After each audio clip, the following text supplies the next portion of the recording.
Good morning, everyone. Damn, that's a long little beat there. Oh, goodness. I try to let it play to give people time to get in here. That's the whole point about it. Okay, let's see who's in here. Tommy D'Angelo, good morning. Beach Bum, Alex B, Cheryl Lynn, Southern Mom, Lisa 54, Kira Edmondson, good morning. Hey, I like your name, Kira. Cheryl Lynn, Barry Mary, Verbal Constipation, Shug, Trotter, Tremaine, aka the Professor, Jean, SK Jean 3107, Mark Denning, good morning. Let's see, am I missing anyone? Miriam, good morning. Breaking the Silence, Faithful One, Melanie, good morning. Elisa, good morning. I don't know if I pronounced your name right. I try. Good morning, everyone. I hope everyone's having a good morning.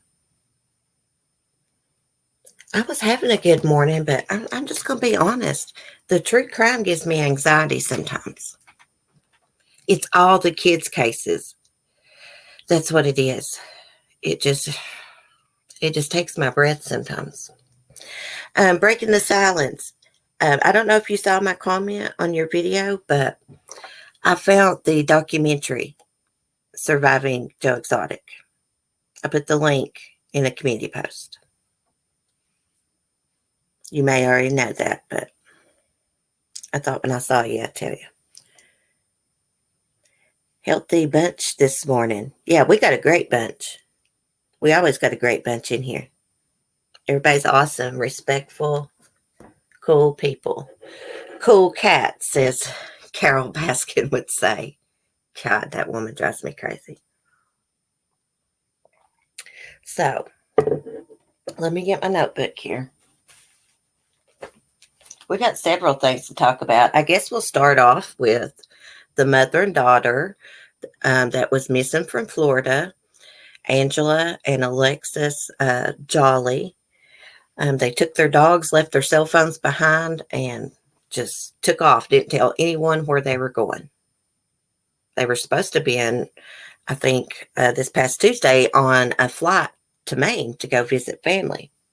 Well, there's been a sad turn of events. The mother has died in Nebraska. Alexis finally contacted family. She had an episode at a gas station, something about breathing. And she has sadly passed away. As soon as I saw this, I was thinking to myself, did she know she had some kind of terminal illness and they just decided to take a road trip together? Because she didn't have much time or something? I don't know. That's the only thing I can come up with to why they didn't tell anyone where they were going, besides, the stepfather could have been abusive they lived with, Angela's stepfather. Yeah, it's really sad. Breaking Silence. Yes, I did. Thank you so much. Haven't had time to watch it yet. Is there a lot of new stuff in it? Well, I'm just going to be honest with you, Breaking Silence. Most of the clips that was in it, I had already saw on Joe Exotic's YouTube channel. I remember when Animal Planet, watching a video when Animal Planet. Now, of course, Animal Planet had some new stuff in there, some new scenes and commentary and interviews. But it was hard to watch. Those animals suffer. They're still suffering. Jeff Lowe doesn't need them either. Was the child with her? Yes, Alexis was with her, Tommy. Let me pull up an article.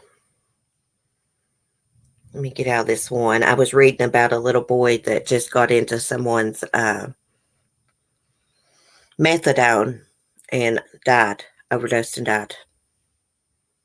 I'll tell you about that in a minute. Okay. Florida mother who who died after disappearing with teen daughter, had trouble breathing at a gas station after sleeping in car for several nights. Let me just pull up their picture so you guys can, have something to look at.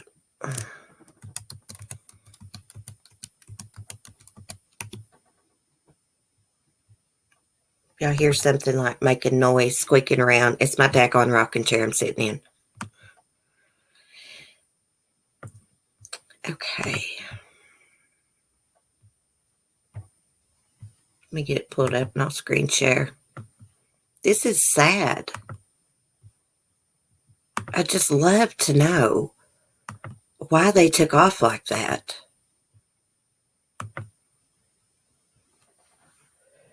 Like I said, I was thinking, just a theory. Maybe she knew she was sick or something. I don't know. Of course, she could have been running. They could have been afraid of someone running too. Okay. Okay, it says the Florida mother who died after mysteriously vanishing from her St. Petersburg home with her teenage daughter reportedly had an emergency medical episode at a gas station in Nebraska on Wednesday morning. Let me see if I can get that ad off the side there. Okay. 46-year-old Angela Jolly died on Wednesday at a hospital in Omaha, nearly a week after she and her 19-year-old daughter, Alexis Jolly, had abruptly left their St. Petersburg home with their 2 dogs. They left their cell phones behind, and Angela Jolly did not contact her employer to let them know she would not be coming to work. Earlier this week, authorities announced that they had traced the mother and daughter to multiple states late in the days immediately following their departure from St. Petersburg and saw Angela on surveillance footage withdrawing money from a bank. Though authorities said they believed the pair left voluntarily, police and concerned relatives do not understand why the mother and daughter did not tell anyone they were leaving Florida when they did. The pair had been set to fly to Maine this past Tuesday to visit relatives, but did not get on the flight, and they did not contact family to let them know the trip was off. According to Fox 13 Tampa Bay, Angela and Alexis had slept in the car for multiple nights before they went to wash up at a gas station in a small town outside of Omaha early Wednesday morning. There, Angela reportedly started having trouble breathing and asked her daughter to call 911. She was transported to a hospital where she later died. A medical examiner is set to perform an autopsy on Thursday to confirm Angela Jolly's cause of death. St. Petersburg police told the news station that authorities believe the mother and daughter decided to travel to Nebraska instead of going on the planned trip to Maine. For reasons unclear, they kept this information to themselves. Okay, so St. Petersburg Police Captain Kevin Greiger told Fox 13 News Tampa that the circumstances surrounding the brief disappearance and Angela Jolly's death are odd, but authorities have said they do not suspect foul play. What a strange story with a sad ending. Is it possible they left their phones on accident? Does it seem likely that they both would forget their phones? Teenagers usually have their phones, glued to their hands. I know my son does. Let me just look at the chat for a second. These types of mysteries are so confusing sometimes because you never know what kind of private life people are having. Yeah, it's very strange. I mean, they could be running from something. Maybe one of them's got a crazy ex. Or they could have just decided to take a road trip together and not tell anyone. But why? I don't know. Puzzles me. Tremaine, you crack me up. 25 people are in here and I can't pee. Did the daughter have a boyfriend?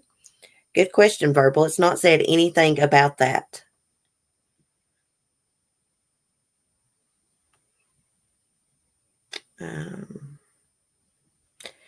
Maybe COVID kept them in for too long.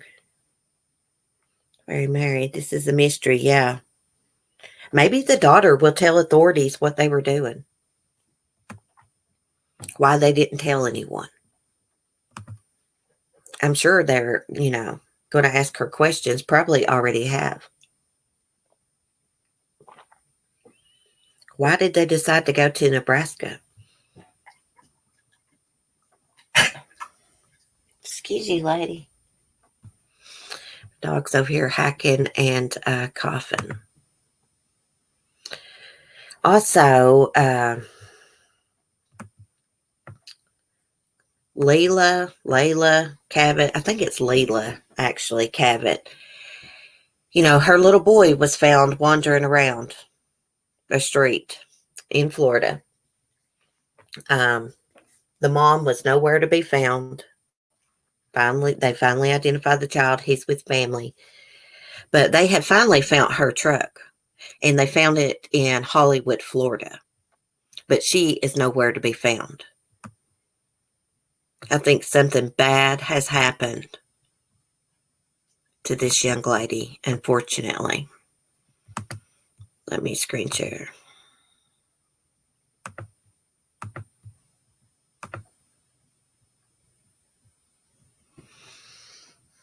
Now, when I looked up how to pronounce her name, I looked it up again. It said Leela.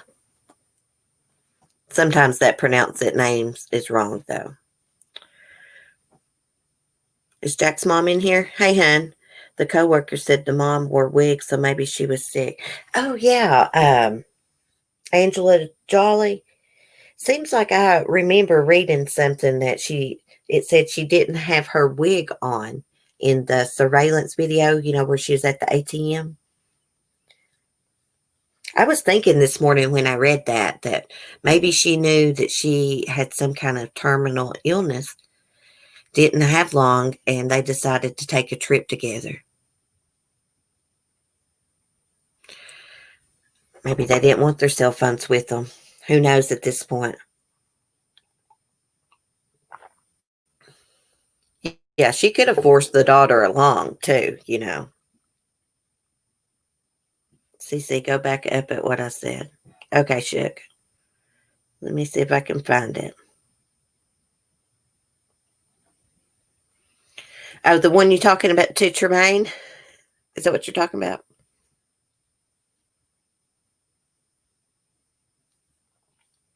I'm lost, Shook. Totally lost.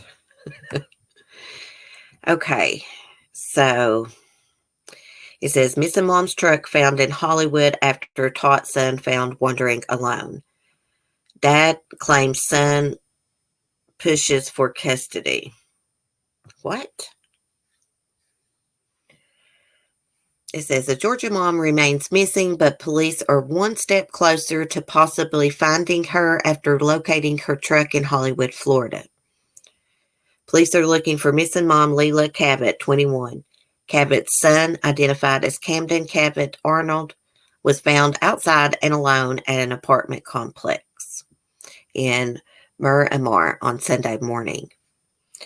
Witness Ebony Williams said she was going to the store when she spotted the little boy crying and wearing only a diaper and a t-shirt.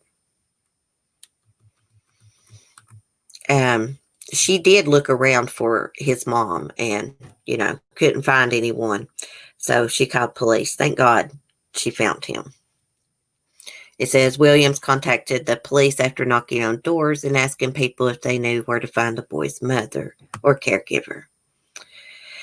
It says police later located the child's family members in Alabama. He's now in foster care, but Cabot remains missing. Well, yesterday they said he was with family. Why does his family not have him if the mom can't be located?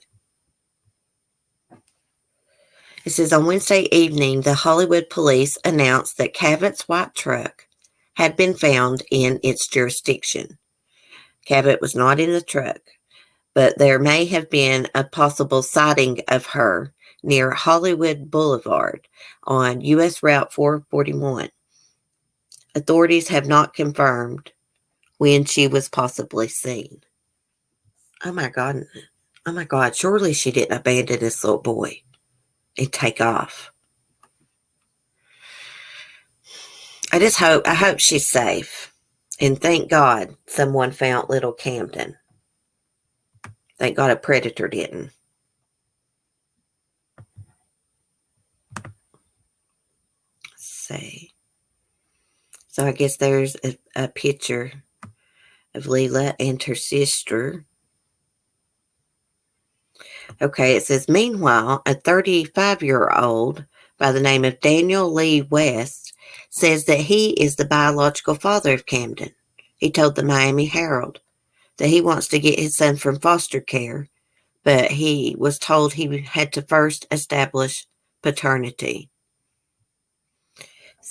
CPS is supposed to tell me what to do. I'm coming there as soon as they do, West told the outlet. He may possibly have to take a DNA test, something West is apparently willing to do to get his son back. Well, they need to first see if he's your son, and then they need to see if you're fit to take care of this child. That's my opinion. West said he is not in a relationship with Cavett, but has been in Camden's life and sends money twice a month. Well, that's good. He sends money. Leela Cavett stands 5 feet 4 inches tall, weighs about 120 pounds. She has a tattoo on her inner right arm that reads Camden in cursive, and a small tattoo of a Jesus fish on her right wrist. It says anyone with information should contact the Hollywood Police Department in Florida or call 911. Where is she? They said there was a possible sighting of her. She could have had some kind of mental breakdown or something. I thought she was supposed to. She's from Alabama, right? She was supposed to have been in Georgia. Her family didn't know anything about her going to Florida. So why did she go to Florida? Is it possible she was meeting some guy online?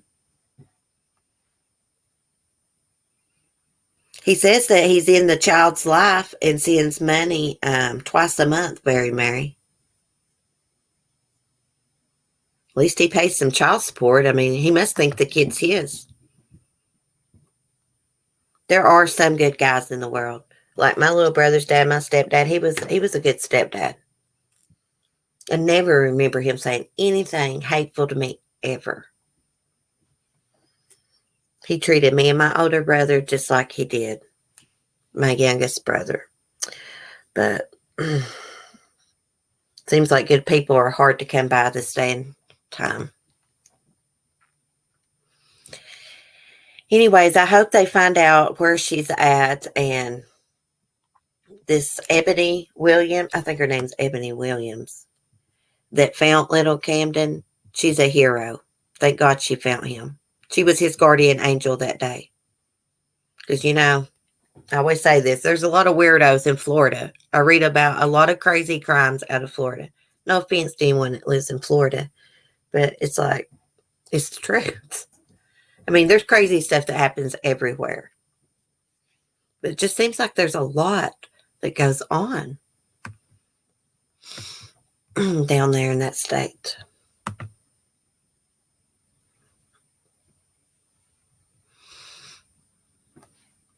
Maybe they should, I'd say they have dusted the truck for fingerprints. See whose all fingerprints is in there. See if they can get a match with any, criminals that's been booked in, fingerprinted. Sure, they're doing all that. I'd love to be a detective, guys. I really would. I think some of us could be better detectives than some of the real detectives. No joke. Okay. So there was this beautiful nurse who was working her last night shift at a hospital. She was getting ready to move across the state and go work at another hospital. She finishes her night shift up. Her ex-husband, excuse me, her ex-husband ambushes her outside, stabs her to death. Here's the thing. This lady had went to police and nobody tried to help her. Let me get out of here and pull her picture up.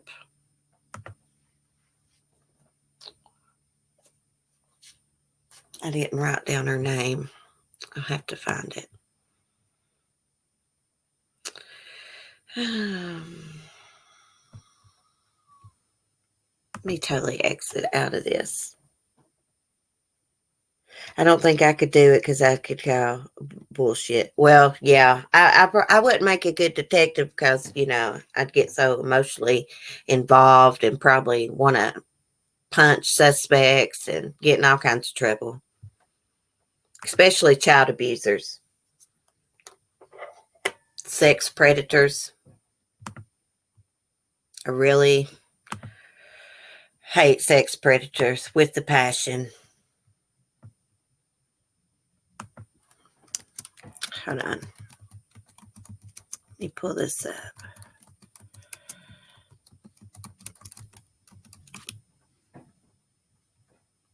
Here it is.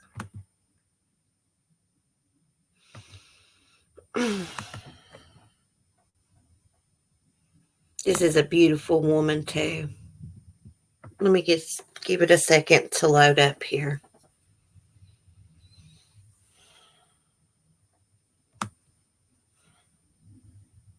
Okay. Yeah, she was trying to get away from him. She was going to be moving. This is in Florida, too, guys. I think she was going to be moving across the state to Tampa. It says a monster ambushed his nurse ex-wife at the end of her overnight shift and stabbed her to death multiple times. Before I get started, I'm just going to put the number in for the National Domestic Violence Hotline. In case anyone, watching the replay needs it, you never know. A lot of women are being abused behind closed doors. Men too. Okay. Okay, Marin Joy, 26, had just finished up her last day at Broward Health Coral Springs in Florida and was planning to move across the state to Tampa when her estranged husband killed her. Look how beautiful. Oh, that is a beautiful picture in that field. I love that. Philip Matthew, 34, waited outside his ex-wife's workplace early on Tuesday, then stabbed her before jumping in his car and driving over her like she was a speed bump. He has now been charged with first-degree murder in her death. Marin, originally from Kerala, India, something like that, was rushed to the nearest trauma hospital in Pompano Beach, where she died a short time later. Coral Springs police said they attended the scene just after 7:30 a.m. on Tuesday morning. Witnesses described the suspect's car, and cops found Matthew of Wixon, Michigan.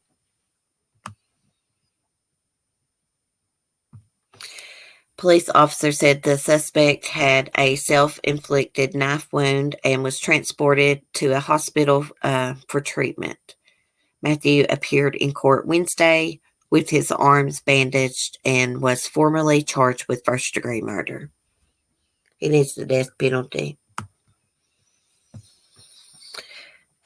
Assistant State Attorney Eric Linder told the court he stabbed her multiple times, and then after he stabbed her, leaving her body on the ground, he then proceeded to run over the victim, showing clear intent.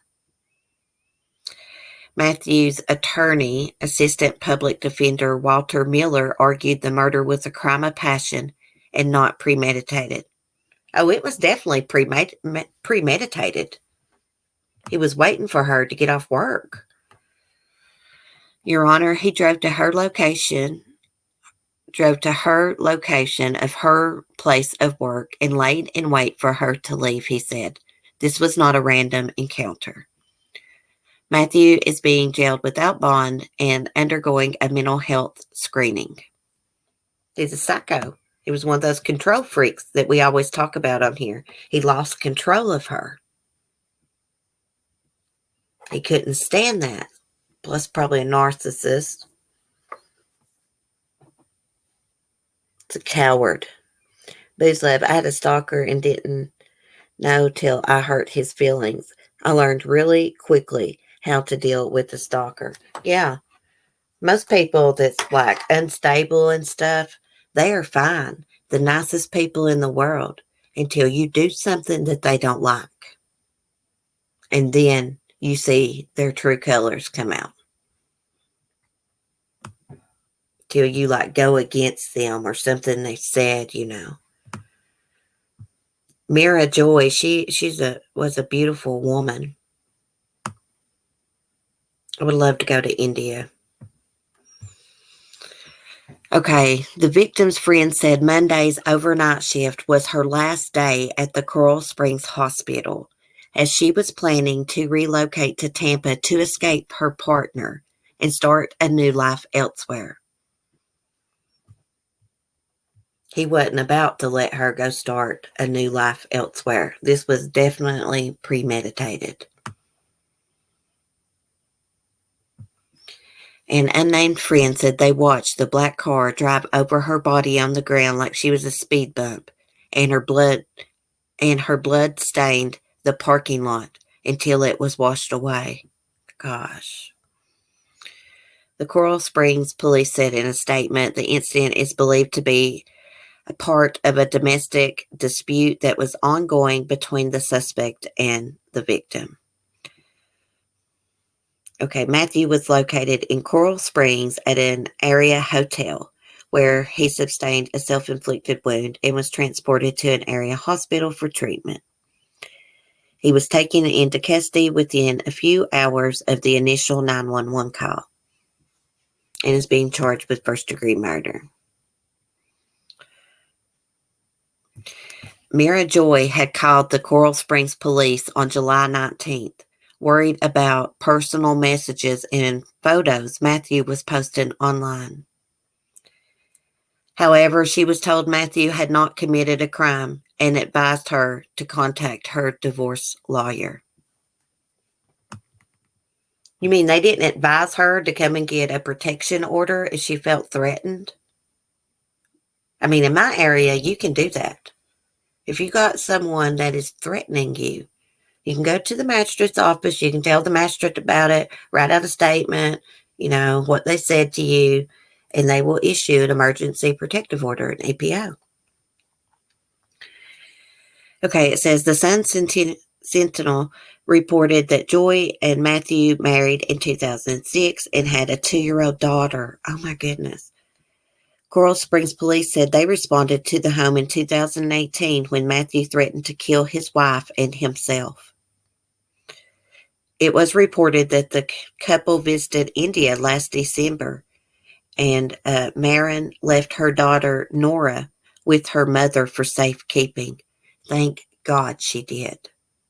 She was obviously terrified of this man. Called the police for help, and they told her to call her divorce lawyer. I mean, for her to call the police, the messages and the photos must have been threatening. Must have scared her. I don't know how threats are not a crime, Miriam.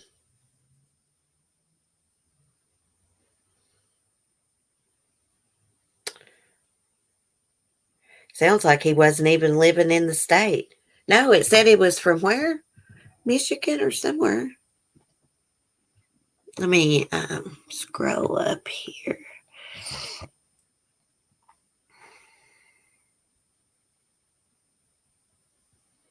was trying to see. I can't remember where it said he was from. I forgot that quick. But it wasn't Florida. Let's go back to her picture. Such a beautiful girl. She must have been so terrified of this man. She was moving across the state to get away from him. It was her last night working at Broward, the Broward Hospital. You know, the laws are different in each state. But when I went through my first divorce, you know, my husband, he was physically abusive to me. And even after we split up, you know, he would follow me around, jump on me and stuff. So I drove to the magistrate's office and I got a protection order against him. That didn't stop him. He broke it. The judge didn't put him in jail, but she extended the EPO for like a year and told him that if he contacted me in any way, even through third party, that she would give him a year in jail on each count. So he finally left me alone. And, you know, back then, their cell phones, there wasn't really any cell phone towers around here. So they gave me a cell phone from the sheriff's office that you could call 911 on, and it would work. Kid you not. So I got done with it. I had to give it back to him. It's one of those big, bulky ones. But gosh, this was back in 2004 or 5, I guess.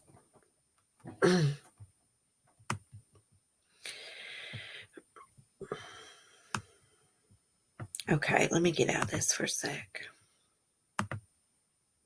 It's such a sad ending. And now there's a little girl that doesn't have a mom or a dad. Just thank God the kid was not around. Thank God she was smart enough to leave her little girl with her mom. Or he could have hurt the child too.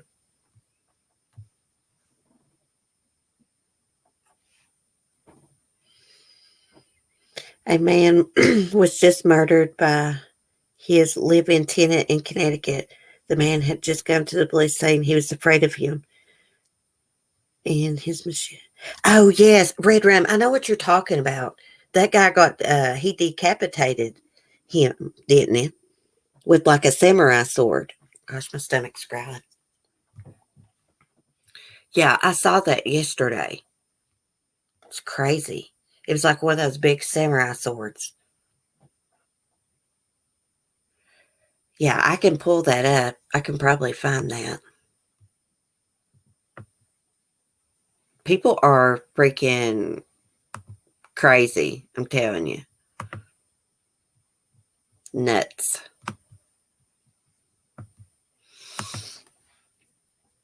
This guy, the picture I saw yesterday, he looked like he was an older guy.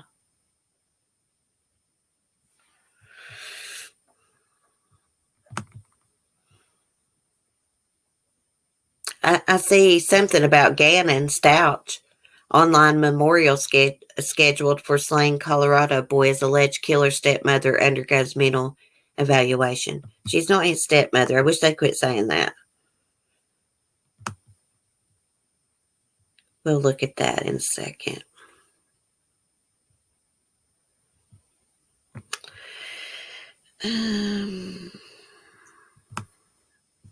What else was I going to tell you about? We'll look up that guy with about the samurai sword here in just a second. Oh yeah, do y'all remember little? Let me see, what's her name? Little Cupcake McKinney. Do y'all remember that case? Someone took her. She was at a birthday party, and somehow she got out of everybody's sight. There was this man outside on the street seen giving her candy. He puts her in her car, and then they find her body at the landfill. I saw an update about them, something about federal charges this morning. Let me find it.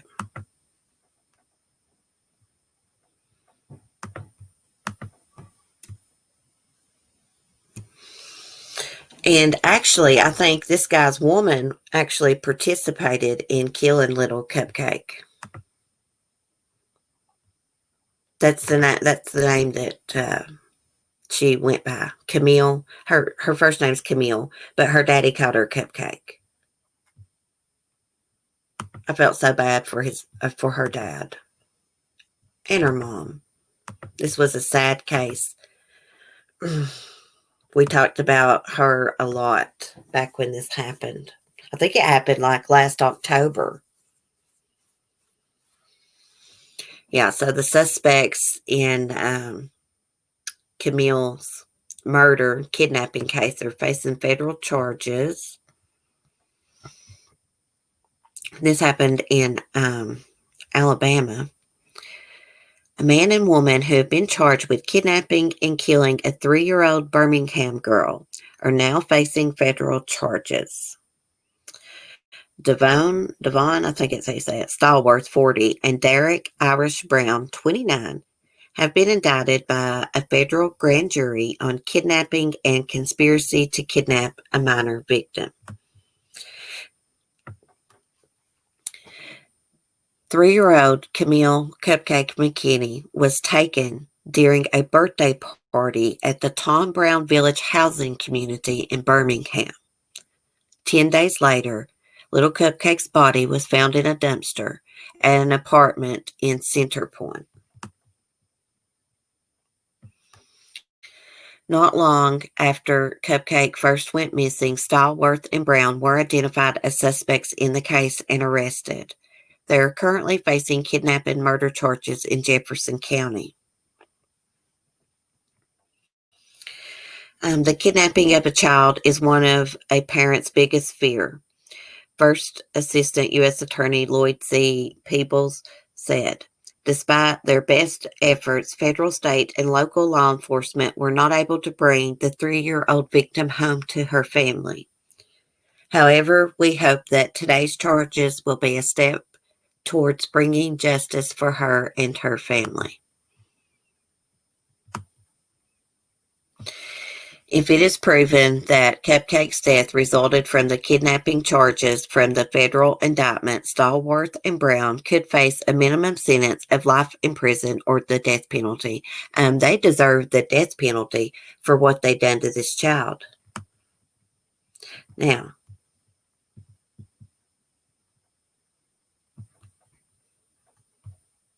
let's see what this is playing something here, but I can't figure out the volume. Oh. Brown were already charged with capital murder. Let's listen to this. Gosh, my stomach's loud. Corey McGinnis starts us off live in downtown Birmingham tonight with what could lie ahead in federal court now. Corey?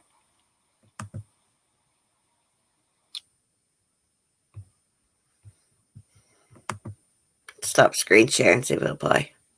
Or even the death penalty. 2 heavy penalties for these 2 suspects. The U.S. Attorney's Office, and along with the FBI, say that this is the closure the family needs to get. Hopefully we'll be able to bring justice to the family. The Northern District of Alabama U.S. Attorney's Office and the FBI announced indictments against Patrick Stallworth and Derek Irisha Brown, also known as Contessa Jackson, each charged with the count of kidnapping and 1 count of conspiracy to kidnap a minor following the death of Camille McKinney, known as Cupcake. This crime is every parent's worst nightmare. U.S. Attorney Prem Escalona announced the charges while lead federal prosecutor Lloyd Peebles expounds on the suspect's possible fate. If it is proven that death resulted from the kidnapping, the penalty is either life in prison or death. People says the decision regarding whether the United States will ask for the death penalty in this specific case will be determined by the Attorney General of the United States at a later time. Stallworth and Brown were already charged with capital murder in state court for the slaying of Cupcake and have since blamed each other for the toddler's death. A gag order remains in effect. Camille was abducted last year on October 12th while at a birthday party in Tom Brown Village. Her disappearance gripped the city for 10 days until her remains were found in a trash dumpster at a Jefferson County landfill.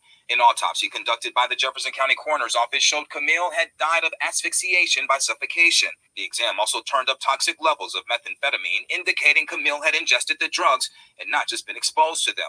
People says one of the advantages to pursuing the federal charges against Stallworth and Brown is that the federal court system will likely move faster than the state courts. All of this bringing justice for Cupcake's family. This is yet another step in us to try to get that closure.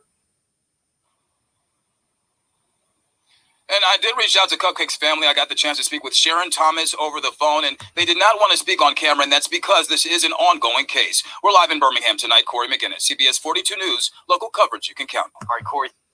Okay, so her little body was so decomposed that they couldn't tell if he sexually assaulted her or not, but he did go to a convenience store and buy one of those pills that men buy for sex, erectile crap. I don't even know what the hell it's called.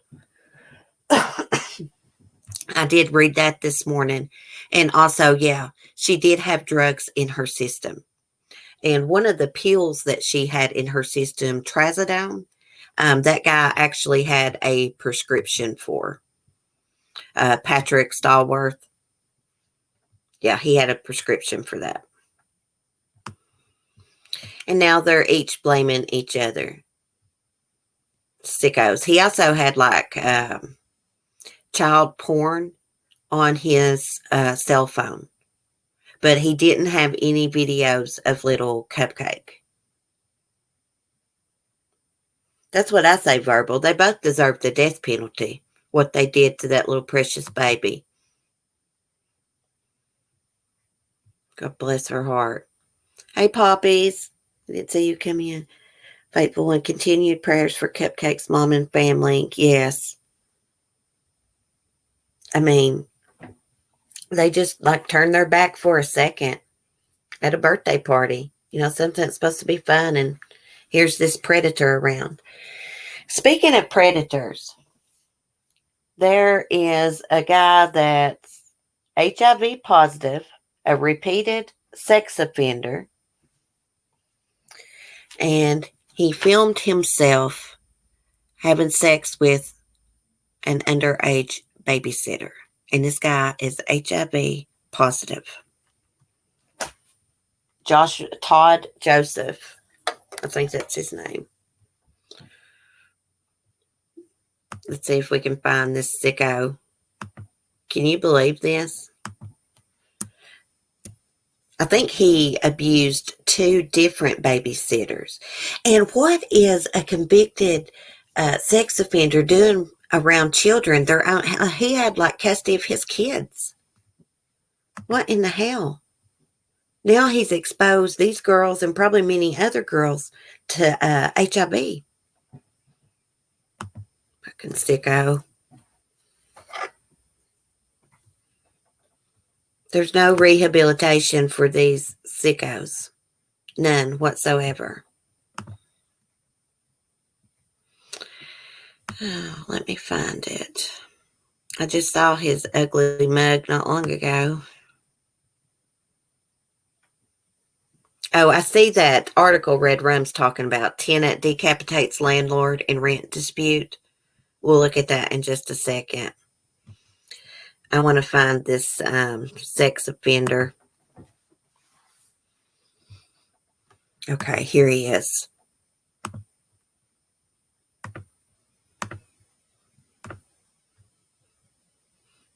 No rehabilitation for these sex offenders. I always say that. And this right here proves it. He is a repeated sex offender. HIV positive repeat sex offender films himself sexually assaulting teen girl he hired to babysit his children. What is he doing around his own children? He's a sex offender. Oh my gosh. A convicted sex offender has pleaded guilty to luring young girls into sexual encounters, including a teen he hired as a babysitter. 30-year-old Todd Joseph Zimmerman hired a 15-year-old in 2019 to babysit his children at Cocoa Village computer repair shop while he worked. He initially contacted the girl through Snapchat and eventually lured her into unlawful sexual activity. The teen girl introduced Zimmerman to her friend, another 15-year-old. Zimmerman also preyed upon the girl's friend, according to court documents, and enticed them both into sexual acts with him as he recorded the incident. Jesus. In November 2019, Zimmerman was arrested after the babysitter handed over explicit text messages and photos. Authorities later searched Zimmerman's phone and found a video of him having sex with the babysitter, among other incriminating evidence.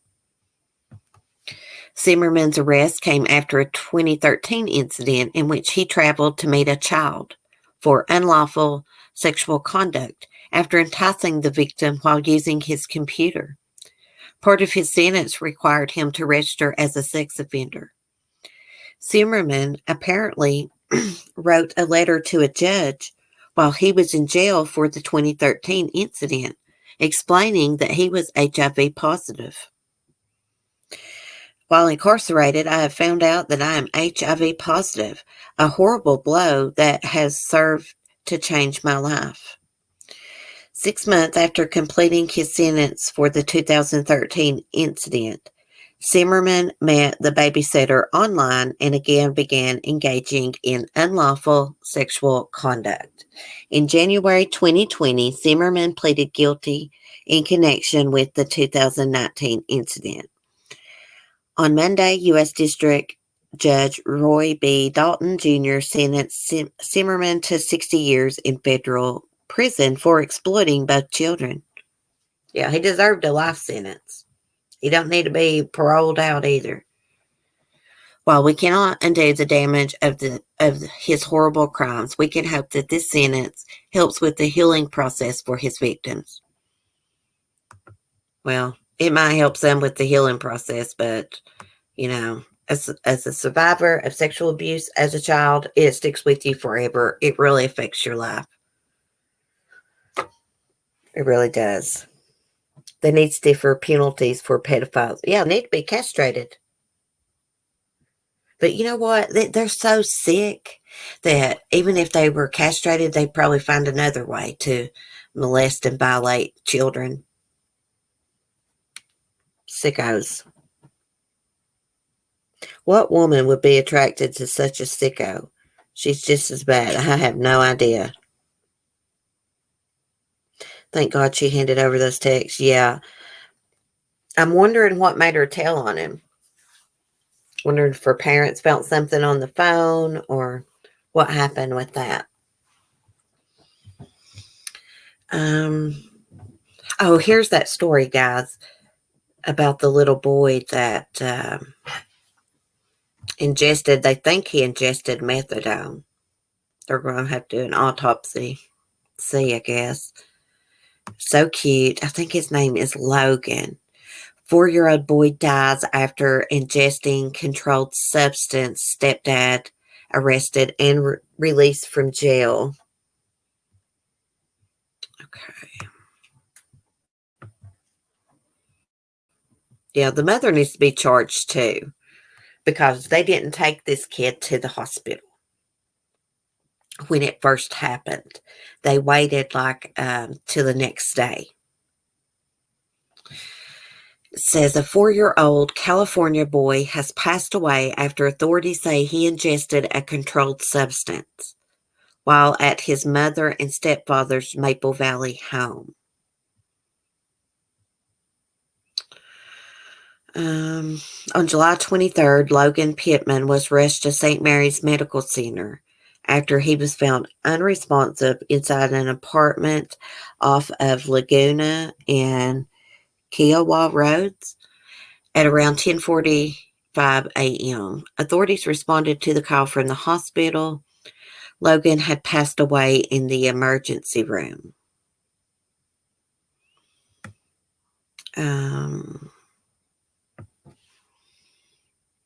It says, after interviewing the child's stepfather, Anthony Williams, authorities arrested him on suspicion of child endangerment, likely to result in great bodily injury or death. Although detectives have not released additional details, the child's grandmother, Kimberly Kelly, told ABC7 that Logan somehow got into methadone. Oh, Jesus, that stuff's strong. All I really know that Logan got into methadone and he did not get immediate medical attention, Kelly said, adding that the boy's mother told her they didn't get medical help until the following day. Well, the mother needs to be charged too.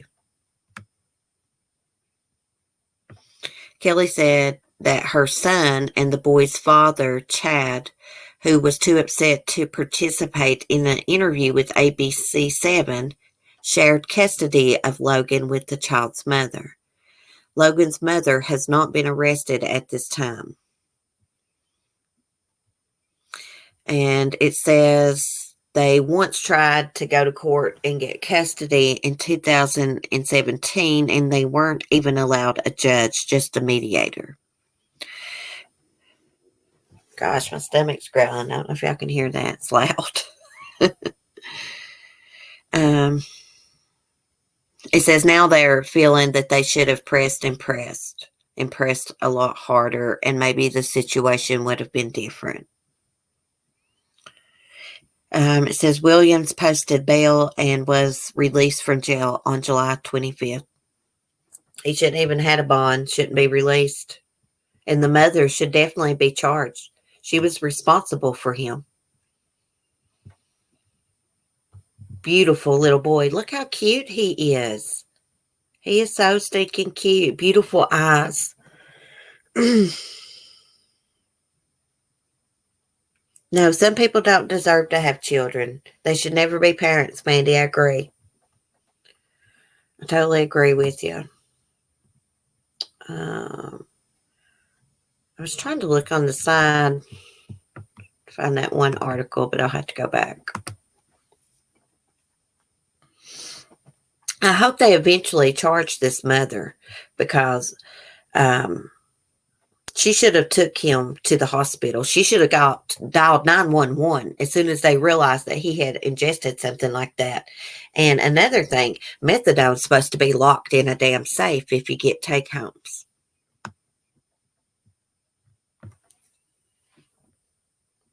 And when you first go to, my brother went to the methadone clinic. That's how I know this. When you first sign up to go to the methadone clinic, you have to show them your little safe that you get. You have to have a safe to lock it in. Methadone's very strong.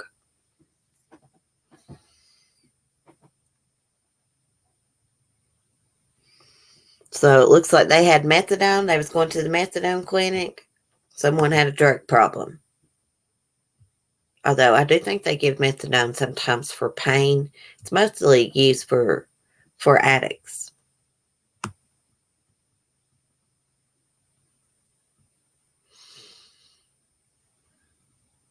Okay. Oh my God, you guys. There was a couple that took their dog walking, and the couple was naked. People called the police on them. I kid you not. People called the police on them, and they tried to fight the police, and they got arrested. Why on earth would you walk down your neighborhood naked as a jaybird?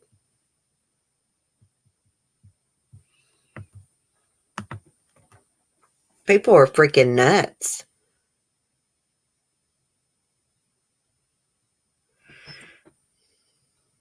How does he drink that much? Doesn't that shit taste gross? No, when back in the day when I go to rehab, you go through the detox program.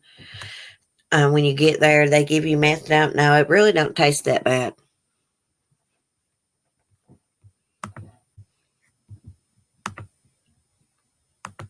Okay, finally, got the article pulled up about the tenant that decapitated his roommate.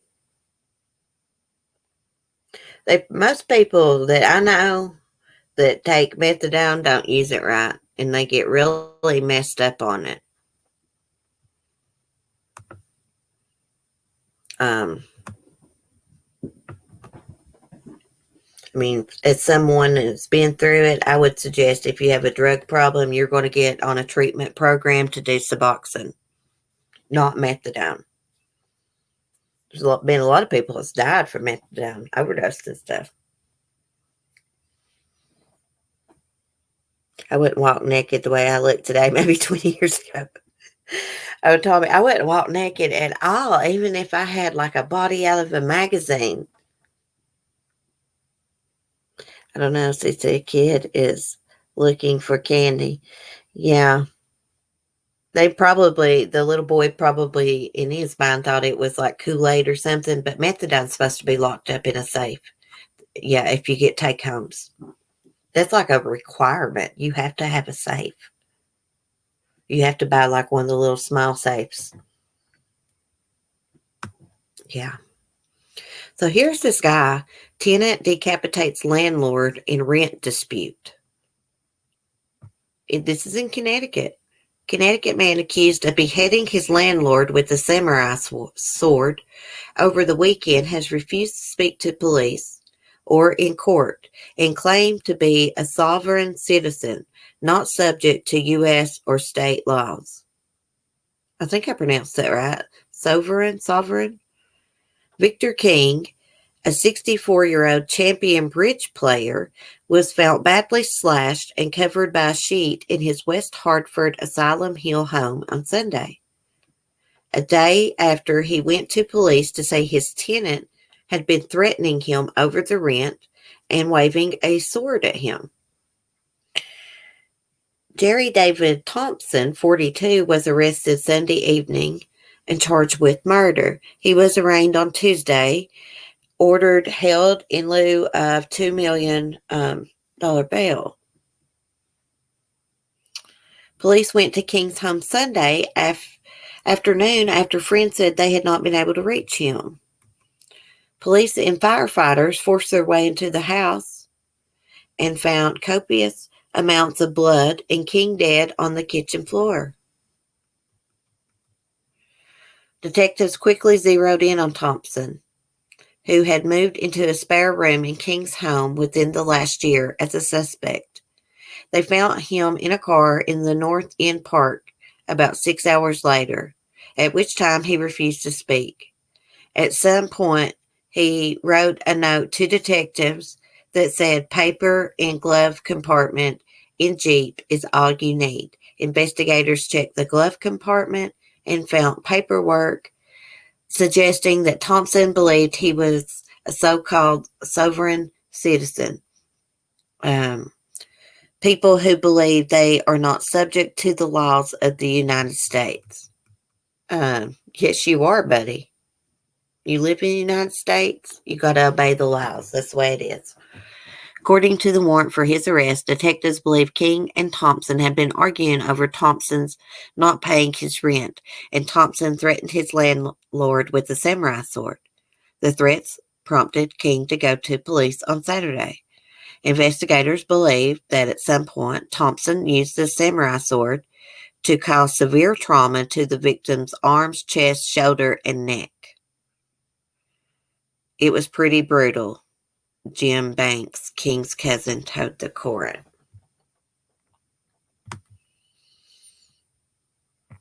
It says Thompson refused to speak with detectives and has also refused to speak with a public defender. He is currently not being represented by anyone. On Tuesday, Judge Ann Lynch continued his case to August 18th. He definitely got some kind of craziness going on in his brain. Okay, Banks said that King worked for one of Hartford's insurance companies, Travelers, for 20 years and retired in 2018 to spend more time at his passion, playing bridge. He was very good at it, he said, very good at teaching others to play. Just a kind and gentle person whose first love was bridge. Known as one of the top players in New England, King won a national contract bridge championship in 2016. Wow, impressive. I have no idea how to play bridge. Never played it before in my life. He was obviously scared of this psycho. Bless his heart. He went to the police. The police couldn't help him, and he ended up dead. Gosh, can you imagine someone coming after you all crazy with a samurai sword? My son has those. He's got several of those big swords. He collects knives.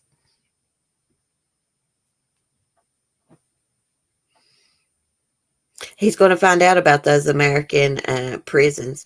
What makes these people think that they don't go by the same laws as we go by? You can't just say that.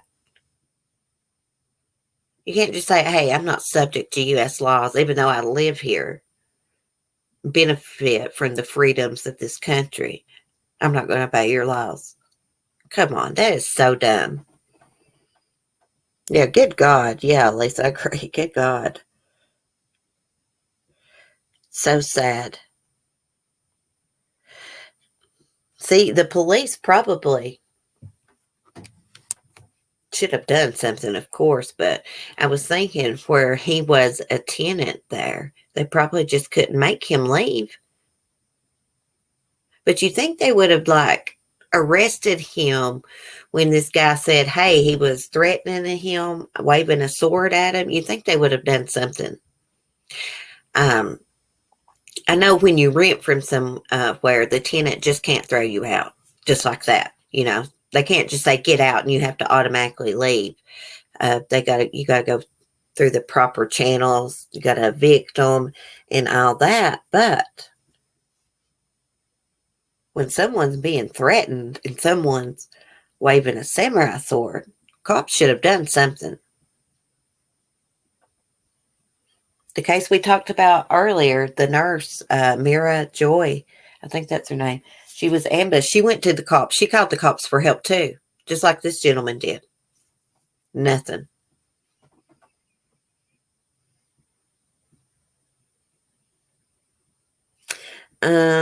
This one is in Connecticut, Jean, the one we was just talking about. The nurse that was ambushed, that was in Florida. It's a nice looking older gentleman here.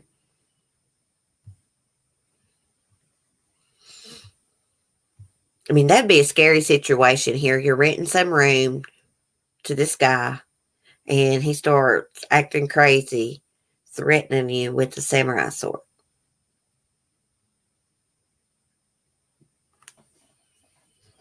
Got to be careful who you rent out rooms to. Gosh. This guy probably started out as a nice guy. And then the landlord did something he didn't like. Triggered him. That's the way all the crazies do. Mr. King, Victor King. Victor must have pissed him off some way, and that brought out the craziness. Psycho. Couldn't he have gotten a restraining order after the threats? You would think so, Jack's mom. I would think it would make it a little bit tricky where he was, lived in the house with Victor. He was renting a room from Victor. So I don't know how all that works. Like where I'm from, if you threaten someone on the phone or online or face-to-face, you can go get them with an APO. You can go get them in trouble for it. Even cussing someone. There's a law here in my state. Like if you get on the phone or live stream or whatever and you're calling someone a bunch of names, you can get in trouble for it. Yeah. Calling someone a bitch, saying F you to them. Yeah. It's crazy. I forget what it's called, how exactly they write it out, but it's something about foul language over an airway or something. It's the way they write it out. Commonwealth states, I think they're a little bit different than other states.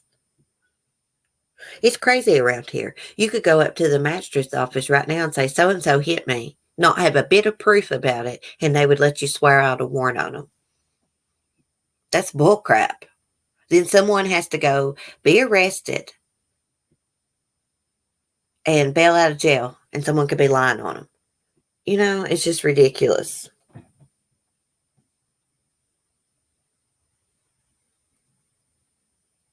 Online, it's a federal crime. You threaten violence through the internet. Yeah. The FBI has like a place where you can report like online threats, cyberbullying. You can get in some serious trouble online messing with people. People think they're hiding behind their keyboards, but if you really mess with someone and really threaten them and stuff, your ass can get in trouble. That's what people don't realize. Personally, I'm not arguing with no dumbasses on here. I don't got the freaking time for it.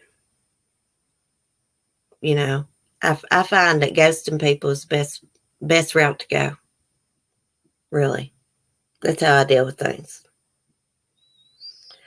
Oh, it's okay, Beach Bum. I'm going to have to get off here, guys. I think that's all I had planned on talking about this morning. I'm going to have to get off here and get something to eat. Gosh, my stomach was growling like really loud. It's embarrassing. I fixed smart breakfast, but I didn't eat. But I guess I better go eat. I'll get sick if I don't eat. If I get real hungry. Our program manager grabbed a social worker by the arm and held him. The social worker got a restraining order, and the boss had to quit his job. You grab someone around here, that you're going to get assault and battery charge. If you push someone, you're going to get assault and battery charge. That's the way it works around here.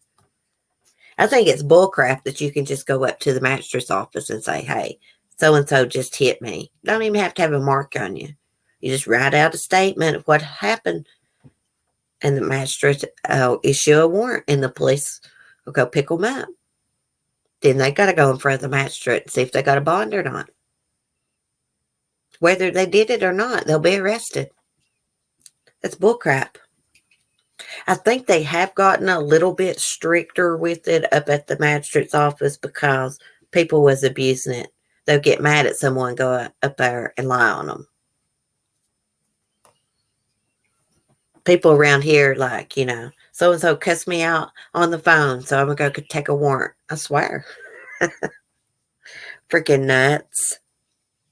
Oh, my goodness.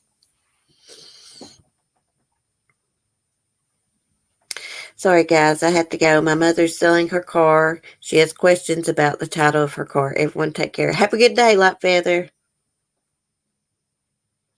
And then you are in court for a year. Yeah, exactly. Breaking the silence. And around here, you might as well just go up and say, I did it, because you're going to get found guilty anyways. Your attorneys, you know, these attorneys, they all go have lunch with the judges and the prosecutors and all this. They don't even try to help you. If you get charged with something around here, whether you did it or not, they're going to convict you. Very few people have been felt not guilty around here. I swear. Bye, poppies. Have a good day. Yeah, I'm going to run, guys. Let me get off this article here so I can end my stream. Everybody have a good day. I'm going to try to get some things done around here I said that yesterday, but then it started raining and I got to watch Amazon Prime movies. Anyways, I'll see y'all in the morning. Be safe. Be kind. Peace.